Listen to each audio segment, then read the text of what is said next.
First of all, maayong gabi sa tanan. Actually, the gospel has a lot of interpretations. Now, I have here top two interpretations. Number one, whenever this gospel is used, we usually hear na let us help a lot of Bartimaeuses on the streets, the beggars, the poor, the needy, the helpless, the prisoners.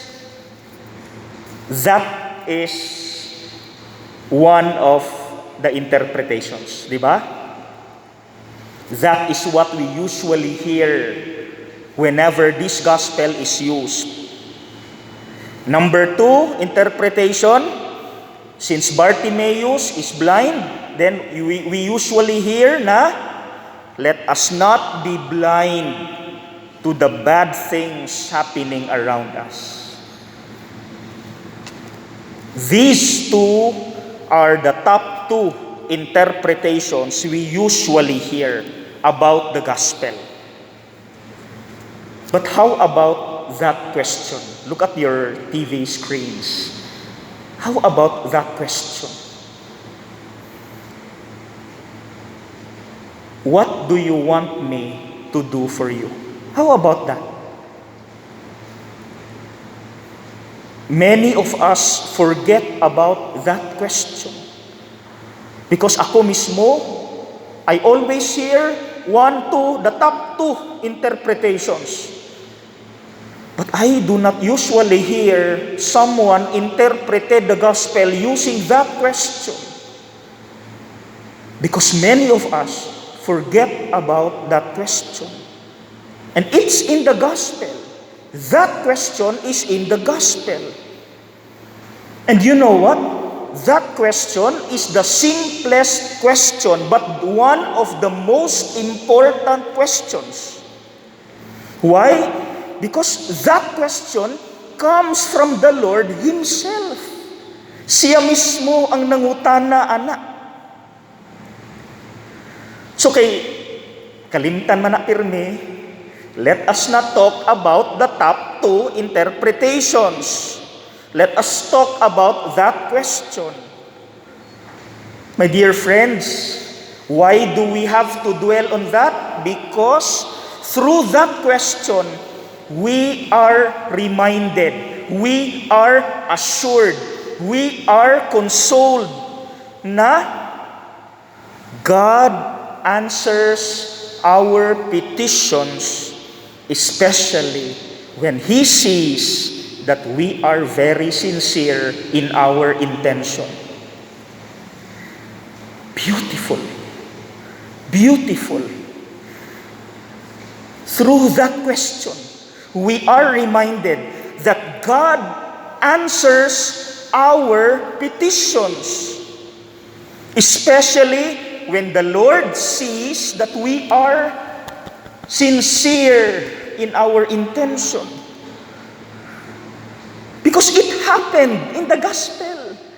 Good news, good news. Sige, let's check the gospel. We have here Bartimaeus, a blind beggar.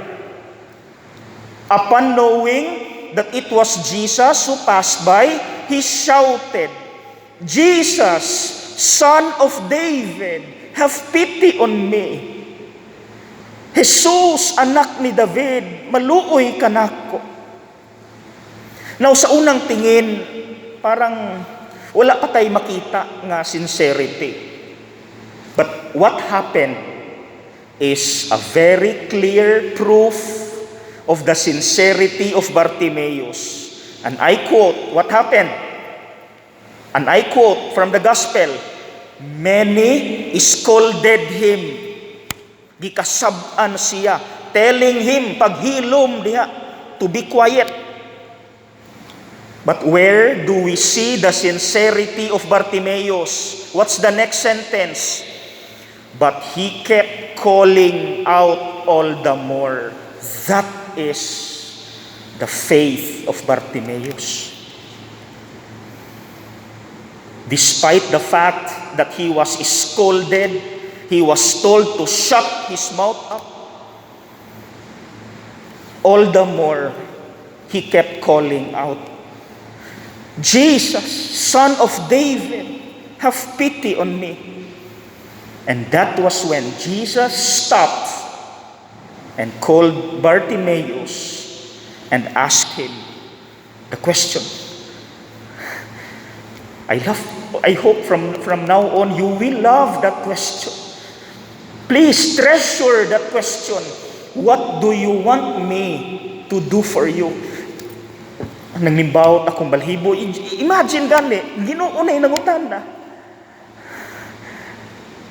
That is one of the best questions in the whole galaxy. Ang Ginoo na mismo ang nangutana mo, ini-offer sa iyang serbisyo. Kasi may gusto nimo nga akong buhaton para nimo pagkanindot. And from the sincerity of Bartimaeus' heart, he said, Master, I want to see. Master, I want to see. And Jesus saw the sincerity, and Jesus replied, Go, your faith has saved you.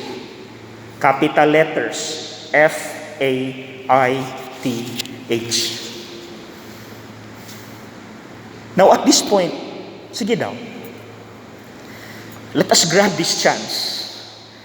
Sige daw, let us grab this opportunity. How about you and me? What is it that you sincerely need from the Lord right now?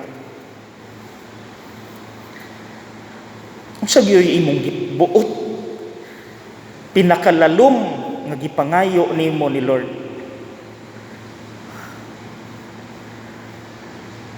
Sige daw, we can pause for a little while. Sayangan magugko nga usika nato this opportunity ba? Puslan man nga niya nata dinhi talking about this question. Sige daw, let us grab this opportunity. What is it that you sincerely need from the Lord right now? And you imagine our Lord is asking you the same question. Sige daw, you imagine Jesus is facing you, telling your name, addressing you. What do you want me to do for you? What will you say?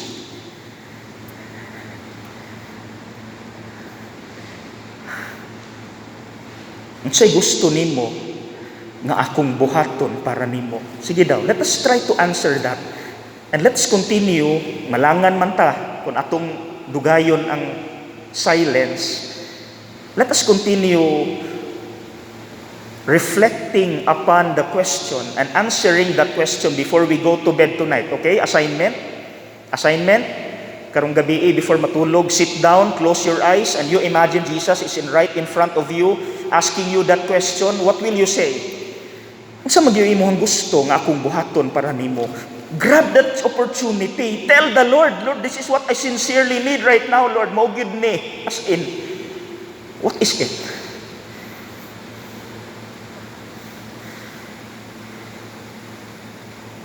And what does God require? Only one. Just one requirement. The one Bartimaeus showed. Okay.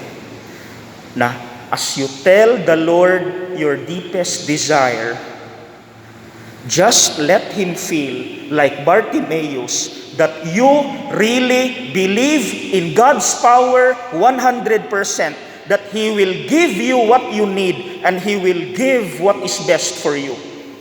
Kana ragyo'y requirement. To let the Lord feel nga, Lord, wa na ko'y laing gisaligan, ikaw ragyod 100% that you will give what I need and you will give what is best for me. And if God sees that, He will grant you your heart's desire.